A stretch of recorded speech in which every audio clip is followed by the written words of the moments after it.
Dobrý den a vítám vás u dalšího dílu podcastu firmy IP Polná a dneska už tradičně musím připomenout, pokud nás nesledujete, tak nám určitě dejte sledování, protože kdo nás nesleduje, tak přijde o spoustu zajímavých informací ohledně bydlení v rodinných domech, bytových domech, ale třeba i o spoustu informací ohledně nových developerských projektů. A dnešní téma tak je téma, který, řekl bych, je u nás v České republice už docela dlouho, nicméně pro spoustu lidí řekl bych, že je to furt dost velká neznámá. Jedná se o takzvanou foukanou minerální izolaci. A já jsem si k tomu pozval ředitele divize izolace Patrika Štefka. Ahoj Patriku. Ahoj Jardo. Jak se máš dneska? Děkuju, mám se dobře. Tak to je nádherný. Ty jsi teďka ředitel divize, ale nebylo to tak vždycky, je to tak? Je to tak.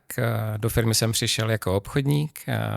Po nějaké době jsem vedl obchodní tým, pak celé oddělení a v tuto chvíli vedu celou divizi izolace.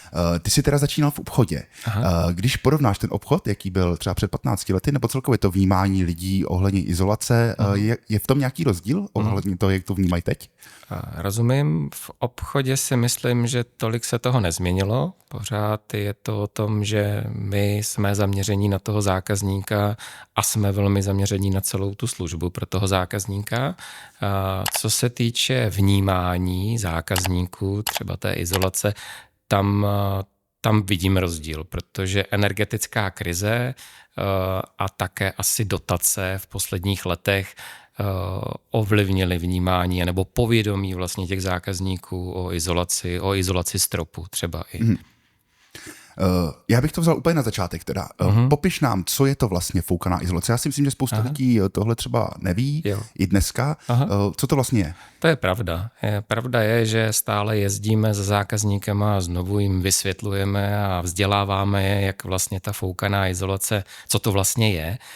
Tak je to spojené, vlastně jsou to spojené dvě věci.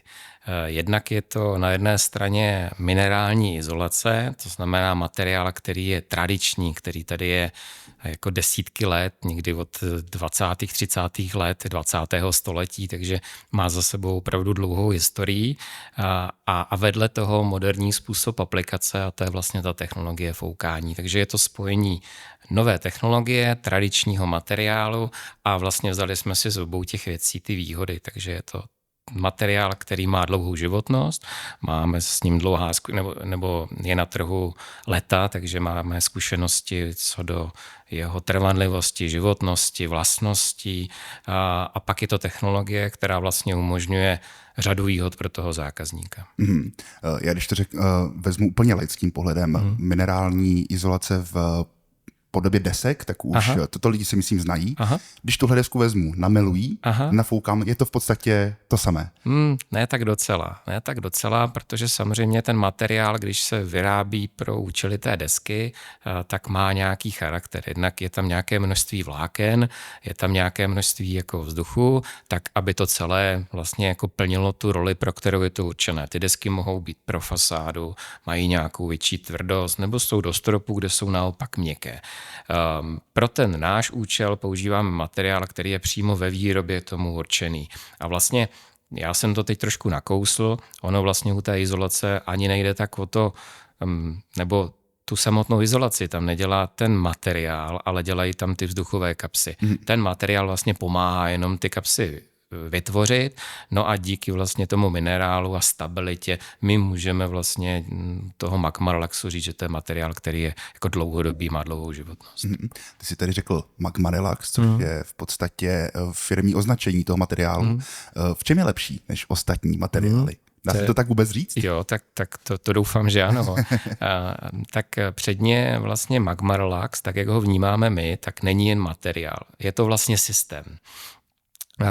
My vnímáme, že to je jako zásadní, protože začíná vlastně celý ten proces od toho, jestli ten materiál Magmarelax, ten způsob vlastně vyřeší tomu zákazníkovi nějakou jeho starost. To znamená, k tomu je nezbytné přijet na místo, zjistit, co ten zákazník řeší, jaké má starosti, a podle toho vlastně se zamyslet a posoudit v roli toho obchodníka, jestli ten systém vlastně mu pomůže a pak se taky jedná o návrh správného způsobu zaizolování, mocnosti té izolace nebo materiálu. Takže to je jedna oblast, to je ten systém.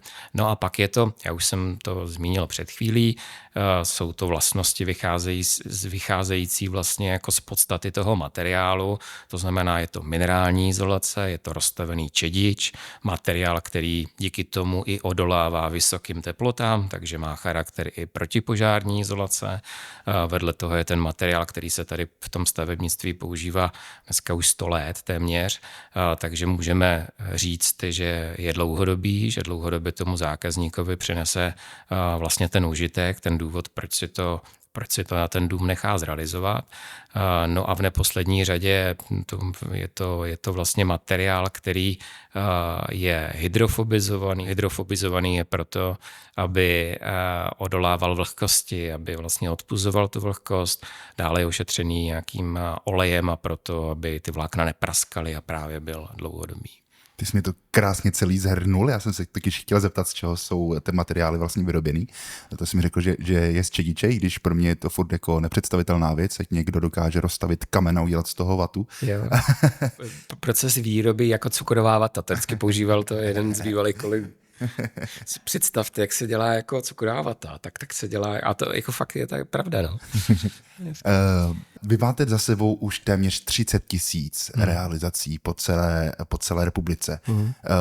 Jak se ta práce vyvíjela, to foukání, když to porovnáš, jak se foukávalo před 30 lety, protože ta divize už tady je jenom pro připomenutí 30 let, jak se začínalo, jak je teď, je tam nějaký vývoj v té realizaci samotný?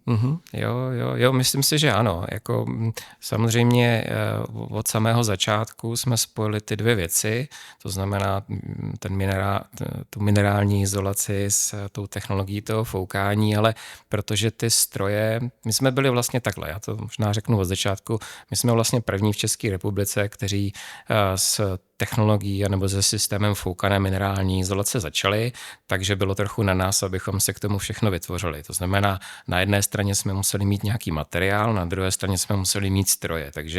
Takže určitě, co se změnilo, tak je tady neustálý vývoj v oblasti těch strojů. Snažíme se ten systém zdokonalovat tak, aby to pořád plnilo to, co potřebujeme. A vedle toho je to i na straně toho materiálu. To znamená, ten materiál nevyrábíme, ten si necháváme vyrábět, ale je to o hledání, o volbách, o tom, aby ten materiál měl co možná nejlepší vlastnosti. Takže není to úplně žádný skok, nemůžu říct, na začátku jsme to tam foukali slámkama a dneska nám spousta malých nanorobotů roznáší jednotlivá vlákna. Takhle to u nás není, ale určitě se to změnilo. Změnilo se to v tom, že je tam postupný vývoj v těch obou oblastech. Já jsem tady řekl číslo 30 000 domů po celé republice, to už je strašně velký číslo. Tam se blbě. Nebojíte se, že vám ty domy dojdou? No, musím říct, že zejména u nových kolegů, techniků v nějaké části tady tu pochybnost jako člověk slyší. Nemyslím si to. Je teda třeba říct, že za 30 let, 30 000 jako realizací, to je kupa práce. Jo. To je, jako když to slyším, tak jednak ne všechno, u všeho jsem byl, jsem tady jen 15 let, ale i tak je to jako velká spousta realizací. Nicméně Česká republika, na jejíž jako realizace se soustředíme, tak je to jako velký stát, je tady přes 1,6 milionu rodinných domů a nové se staví. Většina těch domů bylo postavených prostě před 90. lety, tam se na tu energetiku moc nehledělo. Jo, postavilo se z toho, co bylo, takže tam si myslím, že máme ještě na dlouhá léta, co na práci a co se týče novostaveb, ne, že bychom je dělali nějak jako ve větší míře než ty rekonstrukce, ale i tam se ne dost často jako lpí nebo klade jako důraz na dobrou izolaci stropu, takže i oprava těch relativně novostaveb je jako velká skupina zákazníků. Takže to není jenom o tom, že by bylo po sídlištích a obcích spoustu nezateplených domů, ale opravujete i třeba nedostatečné izolace, je to tak? A je to tak, není to v takové míře, ať to z toho nevyplyne, protože myslím si, že ty největší výhody té naší technologie vynikají právě ne u těch nových domů, ale u těch jako starších nemovitostí. Jak vlastně probíhá ta samotná realizace? Když já budu člověk, který si vás objedná, co mě vlastně čeká? Tak čeká tě v první fázi telefonát vlastně od kolegy, specialisty, který si s tebou popovídá o tom, jako co je ten důvod, že se na nás obracíš, tak, aby udělal nějaký první filtr a vlastně nestrácel tvůj čas především. V momentě, když zjistí, že ti máme co nabídnout z těch informací, které k tomu potřebuje, tak domluví schůzku s technikem. Technik na smluvenou schůzku přijede a udělá vlastně takové velmi pečlivé posouzení toho domu. To znamená, my to děláme tak, že procházíme ten dům opravdu jako od přízemí až po strop, zajímá nás všechno, protože všechny ty opatření anebo to, jak ten dům je postaven, tak ovlivňují to, jakým způsobem je třeba zaizolovat ten strop a potom, co to máme takhle pozbírané, tak vlastně se tvoří nějaký návrh. Pokud ten zákazník jako s tím souhlasí, pokud s tím budeš souhlasit, tak pak se spouští ten proces tady na firmě. Pak když přijedou realizační pracovníci, jak to vlastně vypadá? Když přijedou realizační pracovníci, možná ještě řeknu jednu věc, ještě než přijedou, tak se vlastně stane to, že se na tu zakázku podívá vlastně naše příprava. Já to říkám z toho důvodu, že to není úplně jako zvykem a opět se snažíme odladit to, že pokud by tam byla nějaká nesrovnalost, tak abychom na ní přišli a včas to mohli napravit. A pokud to tedy tady tímto procesem projde, tak ještě dojde k nějaký komunikaci vlastně s naší logistikou, tak aby ty jako ten zákazník si věděl, jako kdy vlastně můžeš čekat, že přijedeme, odsouhlasení toho termínu a pak teda ten příjezd. Když je ten příjezd se snažíme dělat na čas.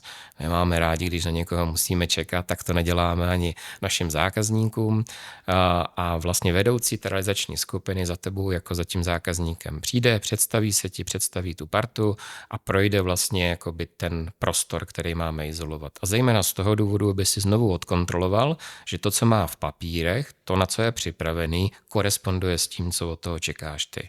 Jakmile se tohleto stane, spouští se ta realizace a pak je to koncert. A když se to nestane? Když se to nestane, jasné, to se může stát a pak je to právě potřeba řešit. To znamená, zjišťuje se, jako kde se stalo to nedorozumění. Jestli je to na straně toho, že ten technik, který tam byl s tím zákazníkem, tak něco špatně pochopil, nebo jestli ten zákazník třeba v průběhu toho času, než jsme přijeli, tak si třeba některé věci rozmyslel a chce to jinak, no a podle toho to řešíme. Vy se hodně vyznačujete tím, no vlastně celá ta firma IP Polná si troufnu říct, že se vyznačuje tím, že nedává ceny předem. U té izolace je to takový téma, který ty lidi, řeknu, hodně to rezonuje těmi lidmi. Já s tebe tady nebudu lámat cenu, ale proč vlastně nechcete říkat těm lidem tu cenu takhle předem? Ono to není o tom, že bychom nechtěli jako říct tu samotnou cenu, to není žádné tajemství. Ale co nechceme, tak nechceme ty lidi mystifikovat, nechceme jim říkat něco, co by nebyla pravda. A každý ten dům si opravdu zaslouží jako posouzení opravdu jako konkrétní. Já dám příklad, je to samé, jako by si chtěl jako koupit, já nevím, auto a dostal by si informaci, že to auto stojí 200 000, no, tak by si šel koupit to auto, měl bys ho za 200 000, no ale ještě než by si ho odnesl, tak by za tebou někdo přišel a říkal, jo pane, vy tam chcete sedačky, no tak to jo, to my jsme nevěděli, tak to prosím pěkně bude dalších 40 000 a ty si sedneš na ty sedačky a zjistíš, že nemáš volant. No a takhle ten postup se může jako odehrávat dál. To znamená, nechceme dělat více práce, nechceme vlastně jako říkat, na to my jsme nemysleli, na to vy jste nemyslel a proto přijedeme na místo, zjistíme všechno potřebné, uděláme cenovku, která je konečná. Může se samozřejmě stát, že uděláme chybu, to jak jsem to říkal před chvílí, ale pokud tu chybu uděláme, tak vždycky ji řešíme ještě předtím, než ta samotná realizace probíhá. To znamená, nemůže se stát, že bychom tu zakázku zrealizovali a zákazníkovi řekli, no my jsme byli domluveni, že nám zaplatíte XY, ale my chceme YZ, protože ještě něco. Rozumím. Takže ve finále to vychází tak, že pro lidi to je vlastně výhoda, že tu cenu neví dopředu. Jo, o tom jsme přesvědčeni. Super. Já se ještě vrátím k tomu zateplení samotnému. Je třeba nějaké období, kdy je nejlepší zateplovat dům, nebo je to vlastně jedno v průběhu toho celého roku? Přemýšlím, jestli je nějaké období vhodnější než jiné. Myslím si, že vlastně je na to správný čas jako vždycky. Protože ono zateplení jednak může být kvůli tomu, aby ochránilo ten dům a toho vlastníka toho domu, ten dům od netepelného komfortu od zimy a toho zákazníka od vysokých účtů, ale stejně tak to může být třeba v létě od přehřívání. Takže jako dává smysl to udělat kdykoliv a technicky nejsme ničím limitováni. Můžeme realizovat opravdu i když venku mrzne, sněží, prší anebo svítí slunce. Zateplení půdy, tak si myslím, že není pro lidi úplně taková jako sexy věc. Já si myslím, že spoustu lidí jde po fasádě, výměna oken a podobně. Jak se vlastně dostat k tomu, nebo jak poznat, že vůbec potřebuju zateplit strop? No, jako říkáš to správně, je to dost asi způsobené tím, že to je věc, která nejde vidět. Takže na to člověk jako nekouká, tudíž to jako neřeší. Jak to poznat? No tak v zimě se to dá poznat tak, že ty místnosti poměrně rychle vychladají. To znamená, záleží, jaký je tam zdroj tepla, ale zkrátka nedrží se tam ta komfortní teplota, což může způsobovat to, že ten prostor vychladne, nebo taky může způsobovat to, že třeba ten plynový kotel nebo nějaký jiný zdroj toho tepla jede prostě pořád jako na plný výkon, když je venku zima. Tak třeba tak se to dá poznat. Zvenku se to v tom stejném období dá poznat tak, že na té střeše třeba nedrží sníh. Jo, takový dobrý signál v zimě a možná profesionální deformace mě i všech jako kolegů, že v zimě koukáme a když vidíme někde, jako, že na střeše není sníh a na jiných ano, tak říkáme, tak tady by nás také potřebovali. Takže to je třeba jeden ze signálů. Určitě se to dá taky poznat jako tak, že tam člověk jako na tu půdu se jde podívat a vlastně se rozhlídne. A pokud jako zjistíš, že tam nikde žádnou izolaci mezi prostorem, kterým bydlíš a prostorem, kde v zimě mrzne, nemáš, no tak po shlédnutí tohoto podcastu už budeš vědět, že by si s tím něco měl dělat. Takže tak. No a v létě se to dá poznat tak, že v těch horních místnostech bývá podstatně jako teplej než v těch spodních. Tak. Ale rozumím tomu tak, že teda zateplení půdy by měla být první v podstatě zateplená část toho domu.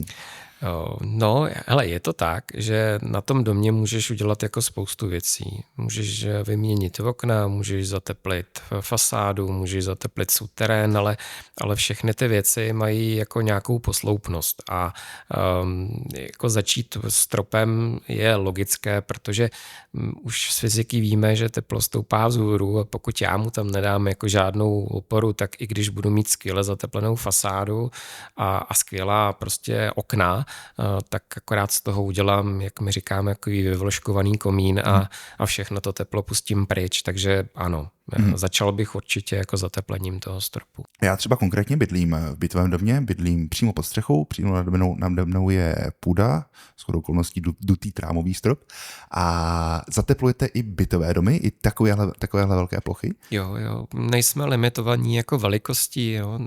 To v tom problém není. Z pohledu konstrukcí nebo z pohledu typu domů zateplujeme jak rodinné, tak bytové domy a nebo i jiné budovy, ať jsou to průmyslové objekty nebo objekty občanské vybavenosti. Ty jste navázali na konstrukce. Máte všechny konstrukce jste schopni obsáhnout, nebo je nějaká, se kterou máte třeba problém? Mně napadá třeba pultová střecha, kde je vyložený jako těžký přístup, kde je jako žádný přístup. Jak s tímhle se třeba popasujete? Tak konkrétně u pultové střechy, tak řekněme ten náš způsob izolování jako má asi ty největší výhody, nebo jedny z těch největších, protože, jak si správně říkal, tam není jednoduché se dostat, není jednoduché to zateplit správně, ono těch způsobů je několik. My díky té naší technologii se dokážeme dostat opravdu až tam, kde ta izolace má být, to znamená tam, kde končí ten obytný prostor a začíná ta exteriérová část, to znamená ta střecha, ten prostor, který v létě je přehřívaný a v zimě je naopak jako to prostor, kudyma to teplo může odcházet. Takže u pultové střechy ano, dokážeme zaizolovat, vytvořit krásnou souvislou vrstvu a vyřešit starosti, které s tím zákazníci mají. Já jsem laik, ale sám si všímám, že existuje spousta druhů izolace, co se materiálu týče. Proč si mám zvolit zrovna čedičovou vatu, kterou používáte? Díky za tu otázku. Hele, je toho na trhu nepřeberné množství, opravdu velká spousta izolací a já bych to asi rozdělil na dvě části. Jedna část je materiál a druhá část je technologie. A obecně se dá pro obě ty kategorie říct, že pro každou konstrukci je méně anebo více vhodný materiál a méně anebo více vhodná jako ta technologie. To znamená, nedá se říct, že by některý izolant jako byl špatný, ale každý potřebuje tu správnou jako konstrukci, pro kterou je určen tak, aby dlouhodobě a správně fungoval. Mm-hmm. Já když jdu kolem vašeho skladu, tam je spousta pytlů vašeho materiálu. Může si zákazník koupit třeba jenom pytel, aby si to rozsypal sám? Mm-hmm. No tak může ledasco, ale my mu ho neprodáme. Ne, že bychom jako nemohli, ale nechceme. Je to o tom, že proto, aby ta izolace správně fungovala, tak musí projít tím aplikačním strojem. Nefunguje to jenom tak, že si vezmu tu izolaci, jako třeba když si koupím v nějakém hobby marketu minerální izolaci nebo rohoži a tu si prostě proříznu a rozvalím na místo, kde chci izolovat. Ta je pro ten účel takhle jako vytvořená. Kdežto ten náš materiál, ten je zavákuovaný v tom pytlu, ten pytel musí projít takovým rozvolňovacím aplikačním strojem, tak aby se do něho dostalo to správné množství vzduchu, aby v té konstrukci byl ten ideální poměr mezi vlákny a vzduchem a fungovala tak, jak má. Foukáte jenom s čedičovým materiálem nebo používáte i víc materiálu? Používáme, za těch 30 let jsme zkusili opravdu celou řadu materiálů, ale z pohledu té suroviny, ze kterého se ta izolace vyrábí, tak jak čedičovou, tak i křemíkovou izolaci nebo skelnou izolaci, řekněme, používáme. Je to tak, že každá ta izolace má svá specifika, každá je vhodnější pro určitý typ konstrukcí, takže používáme vždycky to, co je vhodné pro tu danou konstrukci a to je jedna z věcí, kterou určuje ten technik. Mm-hmm. Ty jsi tady zmínil skelnou izolaci. Je to taková ta hnusná, stará, vošklivá skelná vata, kterou všichni známe z takových těch starých domů, na kterou když šáhneš, tak se pak škrábeš ještě druhý den? Ne. Je to tak, že všechny nebo většina těch materiálů prošly vlastně za tu dobu, co se používají jako evolucí. Dnes ty materiály jsou mnohem příjemnější na dotek a to platí nejenom o skelné, jak se jí říká, protože je vyrobená z křemíku, platí to i u té čedičové. Takže je to díky způsobu ošetření těch vláken po jejich výrobě. Mm-hmm. Spoustu lidí si myslím, že se všímá, že na fotografiích nebo na videích od vás, tak ty realizační technici při foukání nosí masky. Vypadá, kdyby vylezli z Černobylu. Je ta izolace bezpečná? Nebo proč to vlastně nosí? Jo. Izolace je určitě bezpečná. Ty masky při té realizaci kolegové mají proto, že když vlastně tu izolaci foukají, tak společně s tou minerální izolací tam jde nějaké velké množství vzduchu a to samozřejmě na těch půdách víří prach. Takže primárně je to pro ochranu před tím, aby nevdechovali prostě velké množství prachu a nebyli jak ty horníci v dole. My tady máme na stole takový krásný papírový autíčko. Mimochodem když jsem ho skládal naposledy, tak jsem ztratil nervy. Nechápu, jak to děti můžou skládat, ale krásný autíčko, který spousta lidí si myslím zná z našich silnic. Tohle autíčko přijede k baráku, takhle tam zacouve. Co se děje potom? Pak z toho vyskáčou takový 3 sympatiáci, jako jsou na tom obrázku, na té plachtě. Jeden z těch sympatiáků to jde za zákazníkem projít a seznámit to s tím, jak bude probíhat ta samotná realizace. No a pak je to koncert. Koncert pod taktovkou právě toho předáka, toho vedoucí té realizační skupiny. Vlastně vytáhne se ze zadu pod plachty hadice, ta se natáhne až na místo, kde se izoluje a izolace se dávkuje vlastně z pytlů do aplikačního stroje. Ten proces vlastně odehrává přímo na autě a pomocí toho vzduchu se izolace žene až na místo do té konstrukce, kde je potřeba. Výhodou toho je, že vlastně je to celý bez nepořádku, nikde se neválí žádné obaly, nikde není žádný jakoby materiál a všechno je to rychlý a čistý. Mě napadají dvě otázky nebo obavy, které by lidi mohli mít. Došáhne vaše hadice až ke mně na půdu v každém případě? Jsem přesvědčen, že ano, protože běžně izolujeme i vysoké bytové domy, takže jako jsme schopni izolovat na 80 i 100 metrů od toho auta, takže pevně věřím, že výš bydlet nebudeš. A druhá věc, na kterou jsem se chtěl zeptat, tak z čeho je živý ten stroj, který to nám fouká? Co ode mě, potřebujete ode mě nějakou přípojku nebo něco? Jo, je dobře, že se ptáš. Vlastně je živej z elektřiny, to znamená, buď se připojíme u tebe doma na 400 voltů a pokud ta možnost není, tak si poradíme, že si vezmeme agregát a vyrobíme si tu potřebnou elektřinu sami. Vy připojíte ke mně doma na 400 V motor, začnete do toho házet izolaci, ta pomocí dlouhatánský hadice lítá ke mně na půdu, nicméně ty realizační pracovníci chodí přes můj dům. Vadí to nějak těm lidem nebo tomu provozu, tomu domu samotnému? Ne, z naší zkušenosti je to tak, že vlastně ten provoz toho domu to vůbec neomezí. Je to tak, že ty pracovníci vlastně výjdou na půdu, to znamená po schodišti nebo přes jako žebřík, záleží, jak kdo ten přístup do toho prostoru, kde izolujeme, má. A to je snad jako jediný kontakt, který potom ti zákazníci vlastně s těmi pracovníky po dobu té realizace mají. Pak se všechno odehrává na té půdě, ta domácnost může fungovat úplně stejně jako předtím, než jsme tam přijeli a bude fungovat stejně, jak potom, co odjedeme.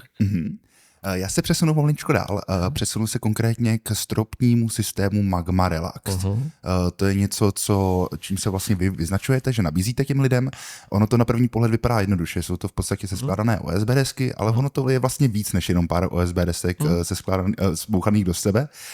V čem se vyznačuje tady ten systém? My jsme předně, když ten systém vlastně jako se začal tvořit, tak jsme chtěli, aby jako tu půdu nějak nepřetěžovalo. To znamená, jednou z těch vlastností je, že to je jako lehký systém, lehká konstrukce. Co je asi třeba říct úplně na začátku, tak je to systém, který zajišťuje to, že ten zákazník může po té izolaci chodit. To je vlastně asi třeba říct na tom začátku, protože ta samotná izolace pochůzí není. A zpátky k těm vlastnostem, ten stropní systém Magma Relax má tu výhodu, že je lehký, pak má tu výhodu, že je modulární. Tím, že to je vlastně jako sestava nějakých lamel a desek, tak my jsme schopni se přizpůsobit vlastně téměř jakémukoliv tvaru té půdy a obejít jako drtivou většinu překážek, které na té půdě jako se můžou nacházet. Takže je to vlastně tak, jak třeba foukaná minerální izolace Magma Relax má výhodu, že se přizpůsobí vlastně kompletně tomu izolovanému prostoru, tak něco podobného se dá říct i o tom systému Magma Relax, stropnímu systému Magma Relax. Nepůjdu úplně do technických detailů, ale celý ten systém děláme difuzně otevřený, je tam sestava nějaký mřížek, aby případná vlhkost, která tam prochází, tak nedělala nic, co tam nemá dělat. Co z toho ten zákazník bude mít, tak určitě z toho bude mít to, že bude mít krásnou novou podlahu. To je něco, co zažívá, si myslím, každý zákazník, který se rozhodne pro systém Magma Relax, má tu půdu v nějakém stavu, nějaký využívá, většinou to není nic jako hezkýho, skladují se tam škaredý věci nebo ty méně potřebný, občas v těch hezčích půdách se třeba suší prádlo, no ale v momentě, když jako tam uděláme tu novou podlahu, tak najednou se těm zákazníkům rozzáří oči a vidí ty možnosti. Můžou tam mít hernu pro děti, můžou prostě ten prostor využívat tak, jak ho dřív nevyužívali. A je to plnohodnotná podlaha, to znamená, když se rozhodnu tam vanilovou podlahu na tom, je to možný všechno tohle? Není to úplně plnohodnotná podlaha, že by se na tom dalo postavit jako celé nové patro, ale je to takový jako dobrý základ. Jo? To znamená, plní to primárně tu roli toho, že se potom dá chodit. Super. Kromě tohodle, tak ještě nabízíte jednu službu, je to ošetření dřevěných krovů takzvaným produktem Immunity Relax.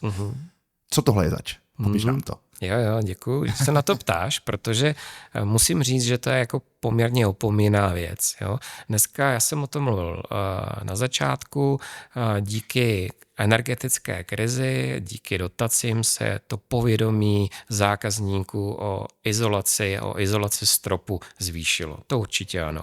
Co se ale nezvýšilo, tak je ta ochrana toho krovu. No a ty věci dost spolu často korespondují. To znamená, pokud já chci tu půdu zaizolovat, pokud chci třeba strop toho domu zaizolovat a mám ho dřevěný, nebo mám tu půdu dřevěnou, tím bych měl začít. Měl bych začít tím, že napřed zjistím, v jakém stavu je ten dřevěný nosný prvek. A musím říct, že čím dál tím déle Imunitrelax realizujeme, tím více ujišťujeme, že ty konstrukce nejsou vždy jako naprosto v pořádku.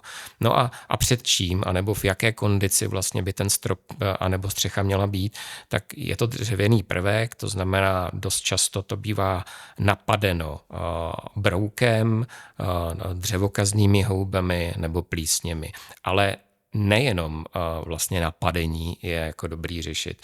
My se snažíme vlastně jít o ten krok dál a řešit jako hlavně prevenci. To znamená, co děláme a co říkáme těm zákazníkům. Teď jste se rozhodli udělat správný krok, chcete zateplit půdu, tak udělejte ještě ten druhý správný krok a preventivně ošetřete ten krov a tu půdu tak, abyste se k tomu nemuseli dalších jako 10 let vracet. Takže chápu to dobře, že ta věc, ta vodička, co tam stříkáte, tak je schopná nejenom ty brouky vypudit, ale i preventivně ochránit ten krov. Jo, je to tak, že my teda, ať nám nepřisuzují úplně všechny zásluhy nebo schopnosti, my úplně jako do všech jako do všech rozsahu, do veškerého rozsahu napadení jako se pouštět nechceme.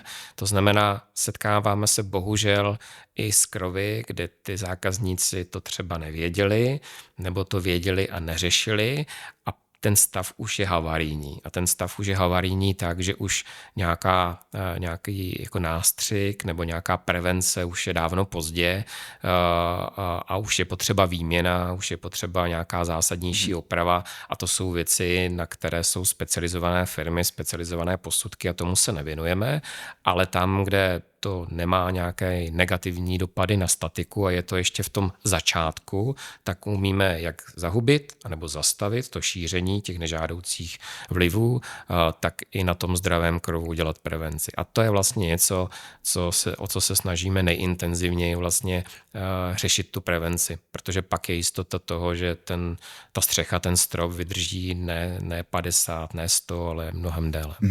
Možná důležitá otázka pro lidi, jak já jako majitel domu poznám napadený krov. Tak těch signálů může být jako vícero.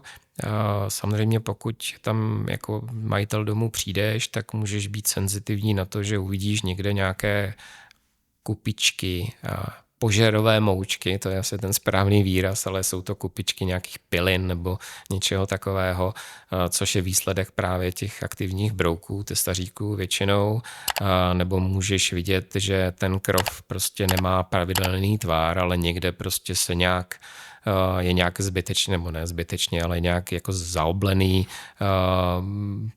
Vidíš tam, že tam jsou takové chodbičky, nebo tam samozřejmě můžeš vidět i něco horšího. Nejlepší způsob je, že když jako máš podezření, že ten krov není jako úplně tak, jak by měl být třeba ve všech jeho částech, tak je asi se na nás jako obrátit a kolegové technici už si s tím poradí a dokáží identifikovat, jestli je to v pořádku nebo ne. Takže já si od vás nechám teda zafoukat půdu, vy mi uděláte novou pochozí podlahu, ošetříte mi krov, abyste ještě začali nabízet další možnost šetření energie v domě a to je fotovoltaika.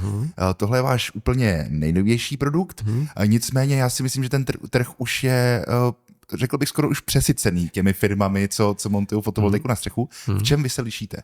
Jo, je dobře, že se na to, nebo je pochopitelné, že se na to ptáš v době, kdy člověk slyší, jak jedna firma za druhou zavírají krám, končí. Teď zůstávají zákazníci, že jo, bez nějakého supportu, tak my se do toho biznesu pouštíme. No. Tak souvisí to s tím, že si myslíme, že dlouhodobě fotovoltaika na rodinných domech dává smysl. To jako chci říct především. To, že do toho jdeme v tuto chvíli, tak je z toho důvodu, že to myslíme jako dlouhodobě, že se nechceme svést jenom na té vlně, kdy zrovna to prostě dává super velký smysl kvůli štědrým dotacím a nebo jiným motivátorům. A v čem se odlišujeme? Na to se ptal. Já sám jsem vlastník fotovoltaické elektrárny a je to takovým mým trochu hobby. Takže myslím si, že sám dokážu být velmi dobrým zdrojem na to, jak bych chtěl, aby naše firma, nebo v čem bych chtěl, aby naše firma to dělala jinak. Předně chceme dělat řešení, které jsou funkční a bezpečné. U fotovoltaiky se hodně řeší kilowatt píky na střeše, kilowatt hodiny v baterkách a možná, jestli ten panel je stříbrný anebo černý.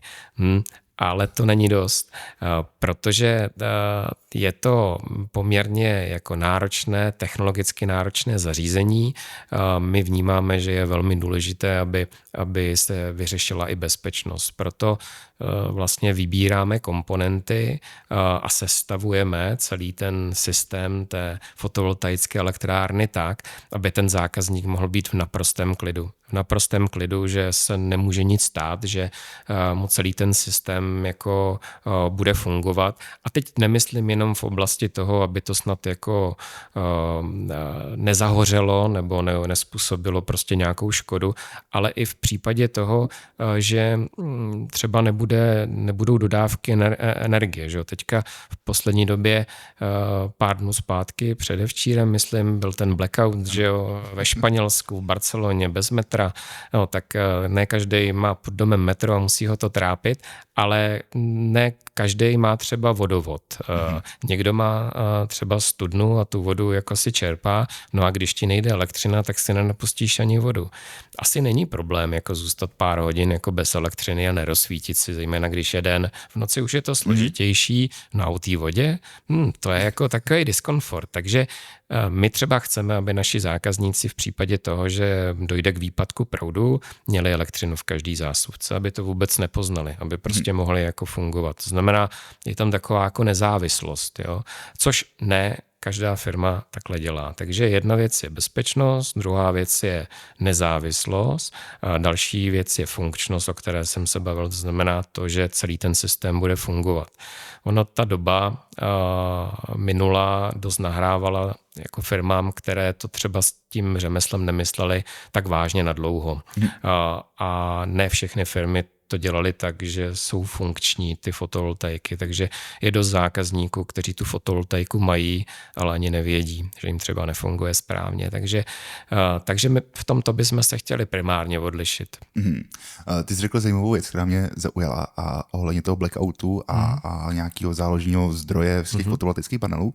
Já jsem vždycky bral fotovoltaiku jako takový spíš jako podpůrná energie pro barák, ale je to tak, že když ten barák odstříhneš úplně od externích zdrojů, tak ta fotovoltaika je schopná v podstatě utáhnout celý ten barák jenom ze slunce? Ono těch systémů je několik, a nedá se úplně říct a my nemíříme úplně do toho ostrovního systému, protože to, co vlastně jako říkáš ty, jako přestřihnout ten kabel od toho distributora, to je trošku jiný systém.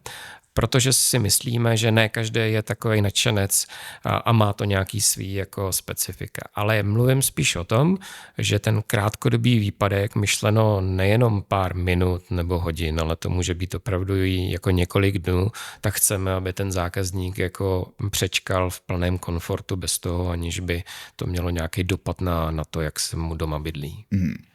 Vidíš nějaký výhled do budoucna, že třeba ta fotovoltaika bude ne pro takovýhle lidi, kteří si to třeba chcou vyzkoušet, ale spíš jako povinnost na tom domě mít? U nových domů už vlastně ta oblast té nízké energetické náročnosti, takzvaně jako nulové uhlíkové stopy, jako je téma. To znamená, ty domy se velmi dobře zateplují, ty domy se dělají energeticky jako minimálně náročné a míří se k té soběstačnosti. Samozřejmě u těch starších nemovitostí ten proces je postupný, ne každý má prostředky na to, aby ten dům vlastně technologicky znovu vybavil, takže bude to asi postupnými kroky. Já se tě ještě zeptal jako bývalýho obchodníka. Spoustu firm končí, skončilo, řeší se nějaká požární bezpečnost, lidi z toho mají strach. Není problém to třeba na ty baráky dostat nebo těm lidem vůbec obchodovat, prodat? Mě to připomíná vlastně to období před těmi 15 lety, když jsem tady jako obchodník začínal, kdy jsme dělali takovou osvětu o izolacích, když jsme vlastně těm zákazníkům říkali, víte, ono jako je dobrá cesta, jako co můžete s tím domem udělat, když zateplíte strop, ušetříte dost nákladů za vytápění, zlepšíte si komfort a podobně je to vlastně u té fotovoltaiky jako nyní. To znamená, jako chodíme a vlastně vzděláváme ty lidi a říkáme jim, chcete větší nezávislost na distributorech, chcete větší nezávislost nad růstem cen energií, tak je to vlastně správná volba. Takže z mýho pohledu to určitě smysl dává a je to o tom, že těm lidem musíme vlastně ty informace dát. Super. Já se tě zeptám, kde vidíš vaší divizi za 10 let? Plánujete třeba další opatření nabízet těm lidem na domky nebo co máte v plánu? Určitě chceme, takhle, vidím naši divizi za 10 let, jak zateplila další velkou spoustu domů nebo velkou spoustu střech a stropů. Určitě se té oblasti jako chceme věnovat jako nadále a postupně vyvíjet, ale vidím taky naši divizi více v technologiích. Myslím si, že v technologiích je budoucnost, to znamená dneska se zabýváme fotovoltaikama a za těch 10 let to můžou být i další technologie, takže tak. Zeptám se konkrétně třeba tepelná čerpadla podobně. Plánujete něco takového blízkým budoucím? To, o čem já jako intenzivně jako přemýšlím, jak to jako dostat, tak je decentrální rekuperace. Jo, to je jako pro mě velmi silný jako téma v rámci myšlenek, protože jak jsme zaměření hlavně na ty starší domy, tak mimo to, že řešili úniky tepla, mimo to, že řeší vysoký náklady vlastně na energetickou stránku věci, tak dost často řeší problémy s vlhkostí. Ty problémy s vlhkostí jsou dost často způsobené nesprávným větráním. A tady vlastně jako existuje systém, který to vyřeší za ně, který prostě běží na pozadí a krom toho, že vyměňuje pravidelně vzduch, to znamená, tím lidem se tam mnohem lépe jako žije a dýchá, protože potřebujeme kyslík a ne oxid uhličitý, tak drží správnou vlhkost domu a v neposlední řadě vlastně, zejména v zimním období, vlastně významně snižuje ztráty prostřednictvím toho, ztráty tepelné prostřednictvím toho větrání. Takže to je třeba něco, co mě osobně zajímá. Já se tě zeptám na dotace. Ty jsi to tam malinko nakous ohledně těch dotačních programů. Jak to je s čerpáním dotačních programů a pomůže mi ta firma s tím, abych získal ten dotační titul? Je to součástí vlastně práce těch našich techniků. Je to tak, že potom, co ověří jako ten dům z pohledu technické vhodnosti a z pohledu toho, jestli ta izolace pomůže, tak i s tebou jako zákazníkem řeší, jestli pro tebe je nějaká dotace vhodná a jaké má podmínky. Pokud dojdete k závěru, že ano a že to je něco, co dává smysl, tak se o všechno postaráme. To znamená, zprostředkujeme kompletně vyřízení těch dotací a ty jako zákazník se nemusíš vůbec o nic starat. A ze zkušenosti, jaká je úspěšnost získání těch dotací? Pokud je to tak, že se pro tu dotaci rozhodneš, tak 100%. Jo? Opravdu jako je to o tom, že to vyřídíme tak, že ty podmínky jsou splněny. Ale je to také odvislé od toho, že ne pro každého zákazníka, ne pro každou nemovitost, ne pro každé uvažované opatření ty dotace jsou možné. Ale je to reálu tak, že když se s tím obchodním zástupcem domluvím na to, že ty dotaci chci čerpat, domluvíme se spolu, tak já už pak v podstatě můžu zvednout ruce a všechno za mě vyřídí firma. Je to tak, že dneska se ty dotace vlastně všechny vyplácí zálohově, to znamená předem. To znamená, ty předem budeš mít vyplacené dotace a budeš vědět, že na ně máš nárok a máš schváleno a můžeš být úplně v klidu, že ty peníze, o který jste se s technikem bavili, tak z dotací dostaneš. Tak jo, tak dostali jsme se úplně na závěr. Patrik, já moc děkuju za tvůj čas. Ještě mi úplně na závěr řekni, když se teďka rozhodnu, že si od vás objednám izolaci, za jak dlouho ji dostanu na svou půdu? Tak my se snažíme, aby ten proces byl co možná jako nejrychlejší. V praxi je to tak, že potom, co se na nás obrátíš, tak v velmi krátké době tě bude kontaktovat jako kolega, pak se s tebou smluví schůzku ten náš technik a to, řekněme, se bavíme v horizontu 1 týdne třeba od toho, co se na nás obrátíš. Potom, co se domluvíte na té izolaci, tak je to dost jako individuální. Záleží to na spoustě okolnostech, ale pokud tomu nic nebrání, tak jsme schopni třeba i do 14 dnů, do 3 týdnů od objednávky realizovat. To je super rozdíl proti tomu, jako když si třeba objednáš elektrikáře, který ti řekne půl rok a dál. Jo, přesně tak. Tak jo, ještě jednou ti moc děkuji za tvůj čas, bylo to super. Já sám jsem se dozvěděl spoustu nových informací. Tak já také děkuji za pozvání. A vám děkuji za pozornost. Znovu připomenu, kdo nemá sledování, určitě nám ho dejte, protože se dozvíte určitě spoustu dalších zajímavých informací a nových dílů podcastů a budu se těšit příště.